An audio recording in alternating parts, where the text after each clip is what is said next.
البغدادية وجايين نقول له مبروك على تكريمه النهارده والجائزة اللي أخدها عن مسلسل الركين ويستحقها، لأنه اجتهد وعمل دور كويس جدا، عمل مسلسل قوي، مسج للجمهور من خلال مسلسل بيناقش قضايا اجتماعية مهمة.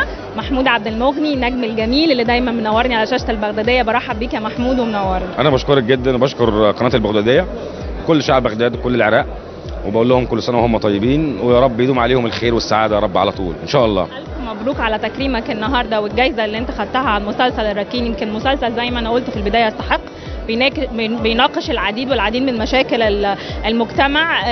شايف التكريم ازاي النهارده واحساسك بيه؟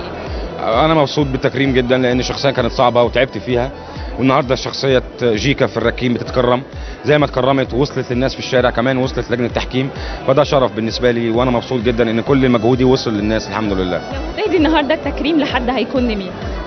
دي لوالدتي الله يرحمها، لانها يعني معايا في كل نجاح وبحس انه ناقص من غيرها، فانا بهديه لوالدتي وبالله الله يرحمها يعني. لو قلنا الركين، محمود استفاد ايه من التجربه ديت؟ استفدت ان انا غصت اكتر في الشعبي، غصت اكتر في الشخصيات اللي بيقولوا عليها مهمشه. كنت عايز اوصلها للناس، عايز اوصل نجاحاتهم وطموحاتهم للناس، والحمد لله وصلت بشكل كبير جدا جدا، وده اكتر استفاده انا استفدتها.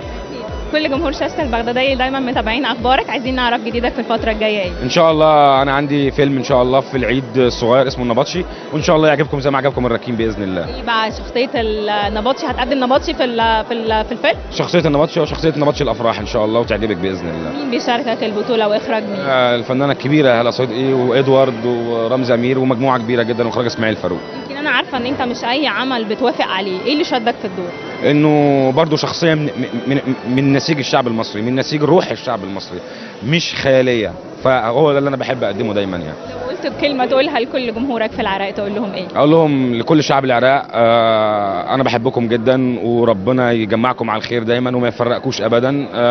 بحبكم وتفضل اواصر المحبه على طول ممدوده بيني وبينكم على طول. محمود عبد المغني.